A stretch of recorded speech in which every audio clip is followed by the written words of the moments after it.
Training and development का unit number 3 हम cover करने वाले हैं इस वीडियो में। तो स्टार्ट करते हैं ये वीडियो। देखो, हमारा फर्स्ट टॉपिक है असेसिंग करिकुलम नीड्स। जब भी हम ट्रेनिंग का प्रोग्राम डिजाइन करते हैं ना, सो हम ट्रेनिंग का एक करिकुलम बनाते हैं। ठीक है, तो करिकुलम होता क्या है? करिकुलम मतलब आपने एक टेम्पलेट डिजाइन किया है कि क्या क्या चीजें कब कब होंगी। ठीक है, सो आपने एक पूरा कोर्स और एक प्रोग्राम की जो भी ड्यूरेशन है, लर्निंग्स है, वो आपने तैयार करी है in terms of knowledge skill attitudes. मतलब प्रॉपर्ली आपने करिकुलम बनाया है कि क्या क्या आप सिखाओगे, कब कब सिखाओगे, मतलब आपने पूरा का पूरा कोर्स तैयार करा है। So curriculum development is the process of creating a comprehensive plan. So curriculum एक तरह से क्या है? पूरा का पूरा कॉम्प्रिहेंसिव प्लान है ऑफ टीचिंग एंड लर्निंग, कि आप कैसे डिलीवर करोगे इंस्ट्रक्शन। मतलब जो आपका सब्जेक्ट है उसमें आपने पूरा एक तरह से लगा लो टाइम टेबल बना लिया, किस टाइम हम ये सिखाएंगे, इस टाइम हम ये सिखाएंगे, ये हमारा करिकुलम है, ये है हम सब्जेक्ट्स कवर करने वाले। मतलब पूरा का पूरा comprehensive plan. So curriculum means पूरा कॉम्प्रिहेंसिव प्लान, पूरा का पूरा टेम्पलेट और डिजाइन आपकी लर्निंग्स का। ठीक है, अब जो एक अच्छा करिकुलम होता है वो कैसा होना चाहिए? So what are the characteristics of a good curriculum? So एक अच्छा करिकुलम इजी टू अंडरस्टैंड होना चाहिए, जो आपके स्टैंडर्ड्स हैं उनको मीट करना चाहिए, आपके पास इनफ मतलब चीजें जो आप सिखाना चाहते हो सब आप सिखा रहे हो। जो इंस्ट्रक्टर है वो ये नहीं कि आपने बहुत ज्यादा एडमेंट होके बना दिए, आप इंस्ट्रक्टर को भी थोड़ा अलाउ करो कि वो क्रिएटिवली अपने जो एम्प्लॉयज हैं, जो आपके वर्कर्स हैं, उनके साथ इंटरेक्ट कर पाए। ठीक है, और लर्नर्स के पास एप्रोप्रिएट नॉलेज लेवल होनी चाहिए, और जितना भी मटेरियल हमें चाहिए वो प्रॉपर्ली अवेलेबल होना चाहिए। सो इसमें आप अपनी तरफ से जितने मर्जी पॉइंट्स बना सकते हो regarding the characteristics of a good curriculum. So curriculum क्या है? एक कॉम्प्रिहेंसिव प्लान है। सो आप क्या करोगे? सबसे पहले अगर आपको करिकुलम बनाना है, सो आप रैशनल फॉर ट्रेनिंग, कि आपको ट्रेनिंग की नीड है, आपने सबसे पहले ये देख लिया कि आपको ट्रेनिंग की नीड है या नहीं है। उसके बाद आपने अपनी टारगेट ऑडियंस को आइडेंटिफाई कर लिया। उसके बाद आपने रिस्पॉन्सिबिलिटीज या टास्क देखे कि क्या क्या करवाना है टारगेट ऑडियंस से। उसके बाद ट्रेनिंग के ऑब्जेक्टिव्स तय करने के बाद उनकी स्किल रिक्वायरमेंट्स देखी कि उनकी करंट स्किल रिक्वायरमेंट, करंट उनकी नॉलेज क्या है और आपकी रिक्वायरमेंट्स क्या है। तो आप क्या करोगे? जो भी इसके बीच में गैप होगा उस गैप को मिनिमाइज करने की कोशिश करोगे। ठीक है, तो आपने बना लिया। उसके बाद पूरा का पूरा डिटेल्ड प्लान बना लिया कि अब कैसे कैसे आप ट्रेनिंग दोगे। उसके बाद एक्सपर्ट आएगा, वो आके ट्रेनिंग देगा। उसके बाद जब ट्रेनिंग चल रही होगी, during the course of training आप उस प्लान को बार बार रिव्यू करते रहोगे। ठीक है, और उसके बाद फाइनलाइज कर दोगे ट्रेनिंग का शेड्यूल, एंड देन फाइनलाइज कर दोगे ट्रेनिंग का प्लान। देन वो ट्रेनिंग मिल जाएगी। ठीक है, उसके बाद करिकुलम के ना कुछ स्टैंडर्ड्स होते हैं, मतलब जो करिकुलम हमने बनाया है उसमें कुछ स्टैंडर्ड्स होते हैं। ठीक है, तो स्टैंडर्ड्स आप अपने आप लिख के आ सकते हो, जरूरी नहीं है सिर्फ यही स्टैंडर्ड्स लिख के आने हैं, आप अपनी तरफ से स्टैंडर्ड्स लिख के आ सकते हो। करिकुलम का मतलब पूरा कॉम्प्रिहेंसिव प्लान है जो हमें ट्रेनिंग के लिए बनाना है। सो प्रॉपर्ली इंट्रोडक्शन होनी चाहिए, कि ये नहीं कि आपने सीधा ही टॉपिक स्टार्ट कर दिया। सो करिकुलम में ध्यान रखना, इंट्रोडक्शन का सेशन होना बहुत ज्यादा जरूरी है। और जो आप करिकुलम बनाओगे वो ऑडियंस के ओरिएंटेशन में होना चाहिए। आपको क्लियरली पता होनी चाहिए कि आपके क्या क्या ऑब्जेक्टिव्स हैं। प्रॉपर आपका कंटेंट तैयार होना चाहिए, यूनिट प्लान प्रॉपरली बना होना चाहिए। आप एंड में वेरीफाई करो कि जो हम सिखाना चाह रहे हैं वो ऑडियंस सीख रही है या नहीं सीख रही। आप जो मेथड यूज कर रहे हो डिलीवरी के लिए वो अच्छा है या नहीं है। आपके पास प्रॉपर रिसोर्सेज होने चाहिए, प्रॉपर रेफरेंसेज होने चाहिए। और अगर आपको किसी भी स्टेज पे लगता है आपको कोई मॉडिफिकेशन की नीड है, तो आप उस मॉडिफिकेशन को भी जरूर करें। सो कुछ स्टैंडर्ड्स हैं, मतलब बेसिकली मेन चीज पता है क्या है करिकुलम स्टैंडर्ड्स में, कि आप उसको करिकुलम को कैसे डिजाइन कर रहे हो, क्या चीजें हैं जो करिकुलम को इफेक्टिव बनाती हैं। तो एक अच्छी इंट्रोडक्शन, प्रॉपर ऑडियंस को टारगेट करके प्रॉपर क्लियर आउटकम्स होनी चाहिए, अच्छा कंटेंट होना चाहिए, अच्छा यूनिट प्लान होना चाहिए, अच्छी डिलीवरी होनी चाहिए, अच्छे रिसोर्सेज एंड रेफरेंसेज होने चाहिए। एंड में आप वेरीफाई कर रहे हो कि लोग सीख भी रहे हैं या नहीं। एंड एट द एंड अगर आपको किसी भी स्टेज पे लगे कि आपको मॉडिफिकेशन की जरूरत है, आप उसको मॉडिफाई करें। क्लियर हो गया? नेक्स्ट है, ये बहुत ज्यादा जरूरी है कि जो हमारा ट्रेनिंग प्लान है वो ऑर्गेनाइजेशन की ट्रेनिंग नीड्स के साथ मैच करे। पॉजिटिव रिलेशन होना ट्रेनिंग करिकुलम का ऑर्गेनाइजेशन ट्रेनिंग नीड्स के साथ बहुत ज्यादा जरूरी है। ये नहीं कि सिर्फ ट्रेनिंग वाला जो करिकुलम है वो नॉलेज और स्किल्स को इन्हांस कर रहा है, बट ऑर्गेनाइजेशनल के जो गोल्स हैं उनको अचीव करने में भी बहुत ज्यादा हेल्प कर रहा है। So it is very important that the training needs are met and the organisational goals are achieved. ठीक है, अब सबसे इंपॉर्टेंट टॉपिक जो इस यूनिट का हमारे सिलेबस का पार्ट है, ये इस यूनिट का सबसे इंपॉर्टेंट टॉपिक है, दैट इज डेवलपिंग और ट्रेनिंग मटेरियल। अब आपको पता है कि जब हम ट्रेनिंग प्रोवाइड करते हैं, जब हम ट्रेनिंग करिकुलम डिजाइन करते हैं जो कि हमारा कॉम्प्रिहेंसिव प्लान है, उसमें एक इंपॉर्टेंट चीज क्या आ जाती है, हमारा ट्रेनिंग का मटेरियल कैसा है। सो हमारा कंटेंट कैसा है, ये बहुत ज्यादा जरूरी है। अब मैं आपको पढ़ा रही हूँ, अगर मेरा कंटेंट ही नहीं अच्छा होगा तो मैं डिलीवर बेशक जितना मर्जी अच्छा कर लूँ, कोई मेरे पास आएगा ही नहीं मेरा कंटेंट सुनने, क्योंकि आपको पता है यार कंटेंट ही बकवास है, तो हम क्यों ही आएंगे। तो मेन क्या है, अगर मेरा ट्रेनिंग मटेरियल जो मैं आपको एजुकेट कर रही हूँ, मेरा मटेरियल अच्छा होगा तभी ऑडियंस आएगी। सो डेवलपिंग ट्रेनिंग मटेरियल बहुत ज्यादा जरूरी है, बेशक आपको इस चीज में ज्यादा टाइम खर्च करना पड़े।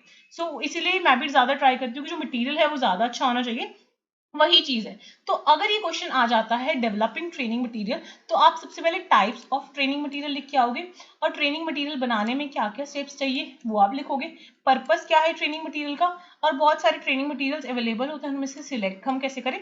तो आप ये सारी चीजें एक्सप्लेन करके आओगे जो हम आगे ये पढ़ने वाले हैं, ठीक है। सो ट्रेनिंग मटेरियल किस किस टाइप का हो सकता है और ट्रेनिंग मटेरियल होता क्या है। सबसे पहले ट्रेनिंग मटेरियल का मतलब है जो आप रिसोर्सेज या मटेरियल यूज कर रहे हो जिससे लोग लर्न कर पा रहे हैं ड्यूरिंग द ट्रेनिंग प्रोग्राम, ठीक है। So training material refers to the resources and the material which is used to facilitate learning during a training programme.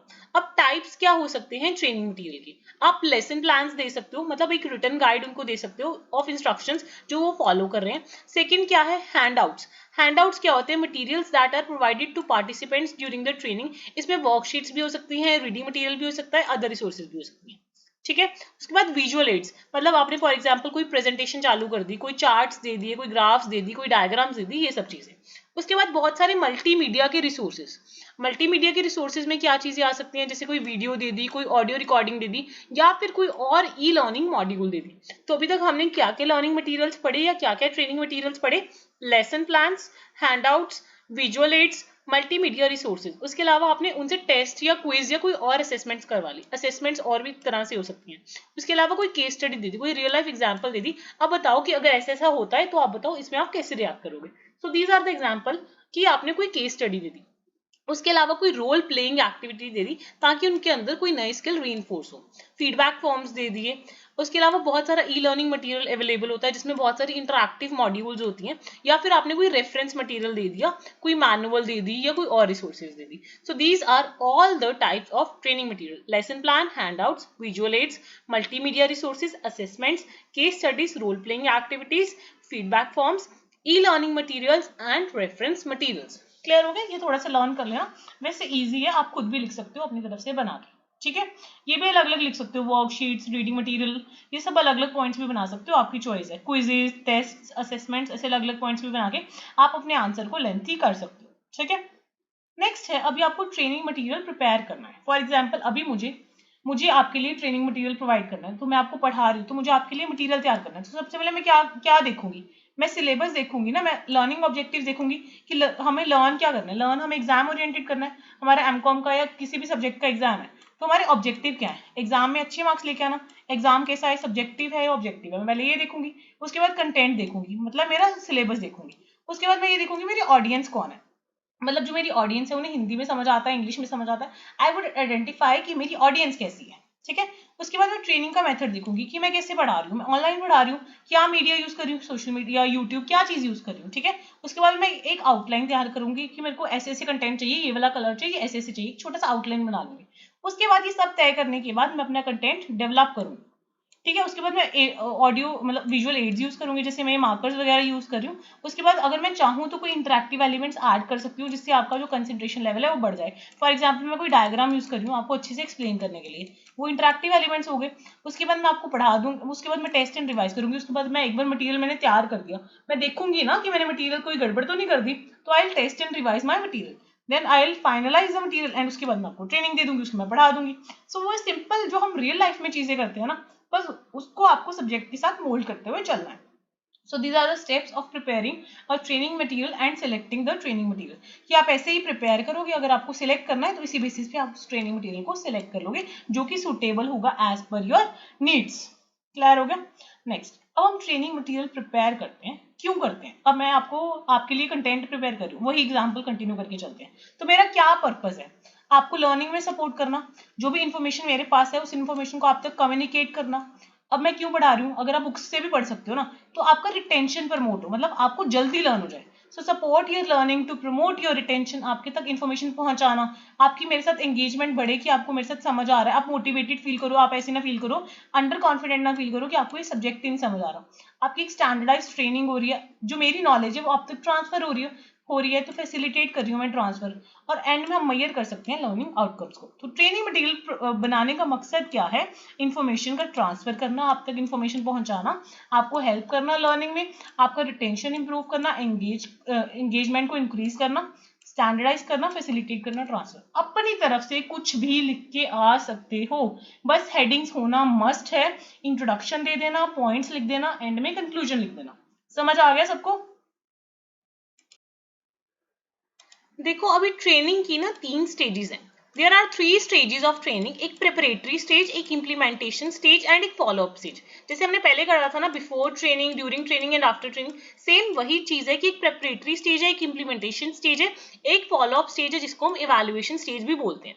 सो इन चीजों में, इन स्टेजेस में आपको क्या करना है, आपको खुद ही कॉमन सेंस से पता है कि जो हमारी प्रिपरेटरी स्टेज है उसमें हम नीड असेसमेंट देखेंगे, क्या क्या लर्निंग के ऑब्जेक्टिव्स हैं वो देखेंगे, ट्रेनिंग का क्या मेथड एंड मीडिया हमने यूज करना है वो देखेंगे, जो हमारा मटेरियल है वो हम कैसे डिजाइन करने वाले हैं, और हमारे पूरी की पूरी ट्रेनिंग का क्या शेड्यूल रहने वाला है वो हम सब तय करेंगे हमारे प्रिपरेटरी स्टेज में।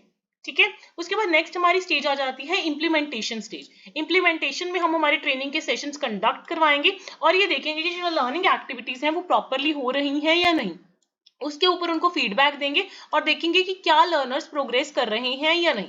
Last stage is the follow up stage. हम देखेंगे कि हमने इतना सारा पैसा एंड रिसोर्सेज खर्च कर दिए, तो क्या जो हमने ट्रेनिंग दी है वो इफेक्टिव है भी या नहीं, और एडिशनल सपोर्ट अगर चाहिए होगी वो प्रोवाइड करेंगे, और ये देखेंगे कि जो हमने सारी ट्रेनिंग दी है वो वर्कर्स अप्लाई कर रहे हैं या जॉब पे या नहीं। सो रीइंफोर्स करेंगे कि new skills and behaviours job पर अप्लाई किए जाएं। तो अभी आपको स्टेजेस समझ आ गई ट्रेनिंग की, preparatory stage, implementation stage and follow up stage. ये सेम ही है, कंफ्यूज मत होना, before training, during training and after training वही सेम चीजें हैं। देन एक और कंसेप्ट आ जाता है ट्रेनिंग के मेथड्स। अब आपको ट्रेनिंग प्रोवाइड करनी है तो उसके बहुत सारे मेथड्स हैं, तो हम मेनली 2 तरह के मेथड इसमें पढ़ने वाले हैं, on the job training and off the job training. Second is experimental training and non experimental training. So अगर आपको एग्जाम में क्वेश्चन आता है, आपको on the job training methods भी समझा के आने हैं, off the job training methods भी समझा के आने हैं, उसके बाद एक्सपेरिमेंटल ट्रेनिंग भी समझा के आनी है एंड नॉन एक्सपेरिमेंटल ट्रेनिंग भी समझा के आनी है। साथ में ही हर एक मेथड के मेरिट्स एंड डीमेरिट्स भी आपको एग्जाम में समझा के आने हैं। क्लियर हो गया? तो स्टार्ट करते हैं सबसे पहले on the job training and off the job training. On the job मतलब आप जॉब करते करते उनको ट्रेन कर रहे हो, ऑफ द जॉब मतलब जो उनकी जॉब लोकेशन है उससे कहीं दूर लेके जाके उनको ऑफ द जॉब आप ट्रेन कर रहे हो। सो कुछ मेथड्स हैं सबसे पहले ऑन द जॉब ट्रेनिंग के। क्या क्या मेथड्स हैं ऑन द जॉब ट्रेनिंग के? नंबर 1 इज आप उनको कोचिंग या मेंटरिंग प्रोवाइड कर रहे हो। सेकंड है जॉब शेडोइंग, मतलब वो आपके अंडर आपका शेडो बन के काम कर रहे हैं। Third is apprenticeship. Fourth is job rotation, आप पहले वो कोई और काम करता था और दूसरा बंदा कोई और काम करता था, उनकी जॉब आपने आपस में इंटरचेंज कर दी, उनका जॉब रोटेशन कर दिया ताकि उनको वाइडर पर्सपेक्टिव मिले। Fifth one is internship and last one is simulation. So इन सबके हम मेरिट्स एंड डीमेरिट्स देखते हैं। सबसे पहले आ जाते हैं कोचिंग पे। कोचिंग के मेरिट्स क्या हैं कोचिंग एंड मेंटरिंग के? कि आपको पर्सनलाइज ट्रेनिंग मिलती है, मेंटर और मेंटी के बीच में एक स्ट्रॉन्ग रिलेशन बनता है, एंड एट द एंड बंदे को जॉब सेटिस्फैक्शन मिलती है जब वो अपने मेंटर से चीजें सीखता है। अब इसके बहुत सारे ऑब्वियसली डीमेरिट्स भी होंगे। एक अच्छा मेंटर ढूंढना बहुत ज्यादा मुश्किल है, ठीक है, मेंटर्स के पास इतना टाइम नहीं होगा कि वो हर एक बंदे को जाके पर्सनलाइज ट्रेनिंग दे, ठीक है, मेंटर्स कई बार बायस हो सकते हैं। सो ये कुछ मेरिट्स एंड डीमेरिट्स हैं कोचिंग एंड मेंटरिंग के, ठीक है। हमारा सेकंड है जॉब शेडोइंग। जॉब शेडोइंग क्या है? जॉब शेडोइंग एक रियलिस्टिक व्यू देता है, ठीक है, realistic view of job duties देता है। एंड अब जब आप किसी के अंदर शेडो बन के काम करते हो तो आपको रियलिस्टिक व्यू मिलता है कि जॉब में क्या क्या डिमांड्स हैं, आप उसको ऑब्जर्व कर सकते हो और हैंड्स ऑन एक्सपीरियंस आप पा सकते हो। ऑब्वियसली आप ज्यादा कम्युनिकेट करोगे एंड टीम वर्क भी बढ़ेगा। अब इसमें डीमेरिट्स क्या है? हैंड्स ऑन एक्सपीरियंस है तो प्रैक्टिस थोड़ी लिमिटाइज हो जाती है, कई बार ट्रेनर ही थोड़ा बायस्ड होता है, आपको कई बार पूरा ओवरव्यू नहीं मिल पाता। नेक्स्ट है हमारा अप्रेंटिसशिप। अप्रेंटिसशिप में आप एक कोई स्ट्रक्चर्ड प्रोग्राम मिलेगा, हैंड्स ऑन एक्सपीरियंस मिलेगा, वही सेम चीजें, बट इसमें क्या है लॉन्ग टर्म कमिटमेंट है, तो ये बहुत ही ज्यादा टाइम कंज्यूमिंग है और ये हर एक इंडस्ट्री के लिए सूट नहीं करती अप्रेंटिसशिप्स, ठीक है। उसके बाद जॉब रोटेशन, आपको हर एक डिफरेंट डिफरेंट फील्ड्स का एक्सपोजर मिल सके, इसलिए जॉब रोटेशंस करवाए जाते हैं ताकि आप broad range of skills and knowledge को एक्सपीरियंस कर पाओ। बट इसमें क्या है, जो काम ना डिसरप्ट हो जाता है, अगर आप अपनी ऑर्गेनाइजेशन में बार बार जॉब रोटेशन करी जाओगी तो आपको जो वर्क फ्लो चल रहा है वो एकदम से ठप हो जाएगा, एक प्रॉपर वर्क फ्लो नहीं बन पाएगा। ठीक है। और कई बार ना जो ट्रेनी है वही डिसंगेज फील करता है, यार अभी तो ये नया काम सीखा था, अभी दोबारा से सब कुछ नया सीखना पड़ेगा। सो ये भी चीजें हो जाती हैं। आपको मेन अंदर मेरिट्स डीमेरिट्स इतने नहीं लर्न करने, आप अपने आप बना सकते हो। मेन आपको ये 6 मेथड्स की हेडिंग्स याद करके जानी है। Coaching and mentoring, job shadowing, apprenticeship and internships, job rotation and simulation. Obviously ये सारी चीजें ऑन द जॉब ही करी जा रही हैं, इसलिए ऑन द जॉब ट्रेनिंग का पार्ट है। क्लियर हो गया यहाँ तक? नेक्स्ट हमारा ऐसे ही आ गया इंटर्नशिप्स। इंटर्नशिप्स में भी आपको अच्छा एक्सपीरियंस होता है, बट यूजुअली आपने देखा होगा कि जो इंटर्नशिप्स हैं वो अंडर पेड होती हैं, मतलब बहुत ही लो पेड होती हैं और लिमिटेडली अवेलेबल होती हैं। और ज्यादातर आप देखते हो कि जो भी इंटर्नशिप होती है इसमें ट्रेनी को अंडर वैल्यूड फील कराया जाता है और उसको बहुत ज्यादा एक्सप्लॉइट करा जाता है। सो ये कुछ डीमेरिट्स हैं इंटर्नशिप्स की। उसके बाद सिमुलेशन एक्सरसाइजेस भी होती हैं, मतलब एक प्रॉपर कंट्रोल्ड लर्निंग एनवायरनमेंट आपको दिया जाता है, जहां पे आप रिपीटेडली क्या कर सकते हो, प्रैक्टिस कर सकते हो और प्रॉब्लम सॉल्व कर सकते हो। बट कई बार क्या है, स्पेशल इक्विपमेंट्स को हैंडल करना पड़ता है तो रियल वर्ल्ड जैसा प्रॉपरली नहीं हो पाता। सो ये कुछ इसकी लिमिटेशंस है। क्लियर हो गया on the job training? Just इनके नाम याद कर लेना, जॉब रोटेशन, अप्रेंटिसशिप, इंटर्नशिप, उसके अलावा सिमुलेशन एक्सरसाइजेस, कोचिंग, मेंटरिंग, ये सारे आप टाइप्स के नाम लर्न करके जाना। नेक्स्ट है ऑफ द जॉब ट्रेनिंग। अब जो आपको ट्रेनिंग मिल रही है और वो ऑफ द जॉब मिल रही है। कैसे मिल रही है? ऑफ द जॉब मिल रही है, ठीक है। अब टाइप्स क्या है ऑफ द जॉब ट्रेनिंग के? मतलब आप जॉब प्लेस पे ट्रेनिंग नहीं दे रहे हो, ऑफ द जॉब ट्रेनिंग दे रहे हो। क्लासरूम में सिंपल इंस्ट्रक्शंस दे रहे हो। ई लर्निंग मतलब मोबाइल के थ्रू या कोई भी डिवाइसेस के थ्रू डिस्टेंट मोड में उनको ट्रेन करो।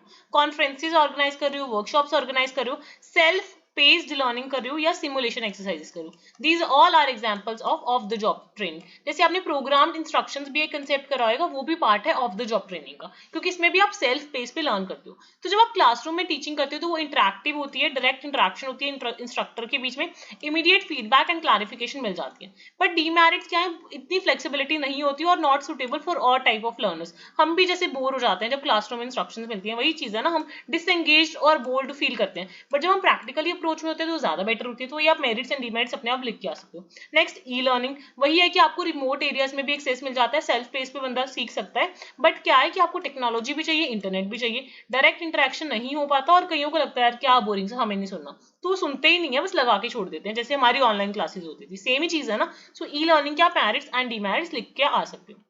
नेक्स्ट है कॉन्फ्रेंसेज एंड वर्कशॉप्स, सेम वैसे ही उसका भी लिख के आ सकते हो। And self paced learning, self paced का मतलब होता है कि आप अपनी पेस पे उन चीजों को सीख रहे हो। नेक्स्ट है सिमुलेशन एक्सरसाइजेस। अब जो सिमुलेशन एक्सरसाइजेस हैं वो ऑन द जॉब का भी पार्ट है, ऑफ द जॉब का भी पार्ट है। सो अगर वो ऑन द जॉब हो रही है तो ऑन द जॉब का पार्ट है, और अगर ऑफ द जॉब हो रही है तो वो ऑफ द जॉब का पार्ट है, ठीक है। नेक्स्ट हमारा लास्ट टॉपिक इस यूनिट का आ जाता है experimental and non experimental training methods. तो एक्सपेरिमेंटल का मतलब ये होता है, एक्सपेरिमेंटल ट्रेनिंग मेथड का मतलब, बेसिकली एक्सपेरिमेंटल का मतलब है हमारी on the job training, and non experimental method का मतलब है of the job training method. वही सेम चीजें हैं। एक्सपेरिमेंटल का मतलब है आप खुद एक्सपीरियंस करके सीख रहे हो, और नॉन एक्सपेरिमेंटल का मतलब है आप एक्सपीरियंस नहीं कर रहे, ऐसे ही सीख रहे हो। So experimental training methods focus on learning by doing and experiencing, और जो नॉन एक्सपेरिमेंटल है वो ट्रेडिशनल है। तो वो सेम ही पॉइंट्स हैं, बस नाम चेंज हो गए हैं। सो इसमें role playing, simulation, outdoor training, team building activities, case studies, ये सारी एक्सपेरिमेंटल है, मतलब आप एक्सपीरियंस कर रहे हो, ठीक है। वैसे ये जो नॉन एक्सपेरिमेंटल है ये बहुत ही ट्रेडिशनल फॉर्म है, और ये हमारे of the job training method ज्यादा होते हैं, जैसे लेक्चर बेस्ड हो गया, ऑनलाइन हो गया, असाइनमेंट्स हो गया, वीडियो बेस्ड हो गया, ऑडियो बेस्ड हो गया। सो आई होप आपको ट्रेनिंग एंड डेवलपमेंट अच्छे से क्लियर हो गया होगा। If you still have some queries you can pin down in the comment section, and don't forget to like, share and subscribe. बाकी मिलते हैं एक नई वीडियो में एक नए पार्ट के साथ।